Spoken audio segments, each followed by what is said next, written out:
ndishimye guhagarara imbere yanyu ndimo ndatanga ubuhamya bwanjye ku nakira agakiza. Ubundi njye nyine ni nkaho navukiye hano mu itorero, navutse dusengera muri ADPR ariko nza gukurira hamwe aha ngaha mu itorero nko mu myaka 13 nza kujya kwiga muri secondaire, ariko ngezeyo nyine namuko mubizi muri secondaire nyine barasenga, nkajya gusenga nanjye, ariko ibyo ngibyo birarangira nza kujya muri superieur, ariko ho nyine ho barasengaga byatari. Noneho ngezeyo nyine bantera ubwoba iby'iherezo ryanjye, nanjye nyine ntangira kubitekerezaho, numva nyine nanjye ngize ubwoba. Nibwo bwa mbere nyine nahise ntangira kwiyiriza, ndatangira nyine nanjye mba umunyamasengesho. Ariko ibyo ngibyo n'ubundi byabaye igihembwe kimwe, nibwo corona yahisiza. Nyine ubwo bamwe corona yahise iba nyine iy'umugisha kuri twebwe, kuko nibwo nahise nakiramo agakiza. Bisanzwe ntabwo nkunda gusoma ibitabo, ariko hari igitabo nabonye cya Pastor Parker cyanditseho ibanga ryo kubabarirwa ibyaha no kuvuka ubwa kabiri. Nkakibona nyine mu rugo biri aho ngaho, nkagisoma nyine nitambukira. Gusa nyine umunsi umwe papa aza kugifata kizana muri salo, duhita nyine dutangira kugisoma. Cyose twaragisomye turagisoza, ariko muri icyo gitabo niho nyine ubuzima bwanjye bwahindukiye. Nanjye mpinduka uwera, ndeka kwitwa umunyabyaha, numva ko nyine ibyaha byanjye byababariwe bitewe mu nkuru zirimo.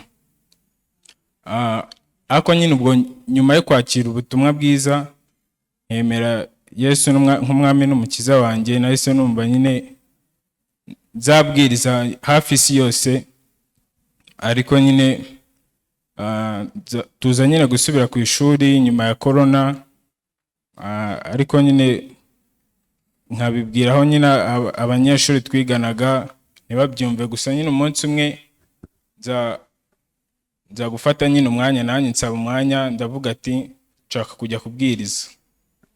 Ariko nyine ngezeyo nababwiye inkuru imwe iri muri Matayo 22.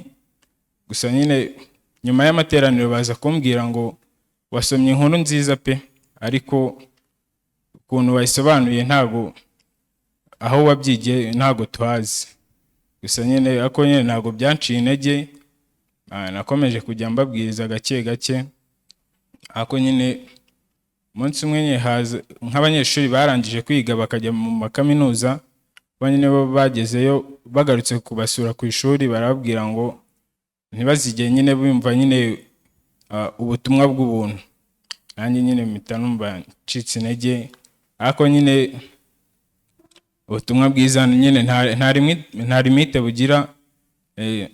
Ubu ngubu kuko dusigaye nyine dukorera na online, bamwe ngenda mbahereza n'amalinki bakagenda baterana.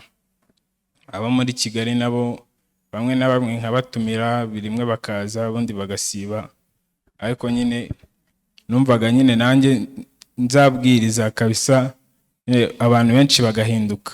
Nanjye rero uko niko nanjye nakiriye agakiza binyuze muri corona, muri ya lockdown. Nanjye yambereye y'umugisha mu buryo nyine bw'ubutumwa bwiza. Nanjye nakira ubutumwa bwiza kubera ko twagendaga ku ishuri tukagaruka ibyumweru 2. Ntago nyine byabaga byoroshye guhita wakira ubutumwa bwiza mu byumweru 2. Gusa nyine binyuze muri icyo gihe twamaze mu rugo, bamwe nyine byatubereye iby'umumaro, duhita twakira nyine Yesu nk'umwami n'umukiza wacu. Ubutumwa bwanjye bwari ubwo. Murakoze.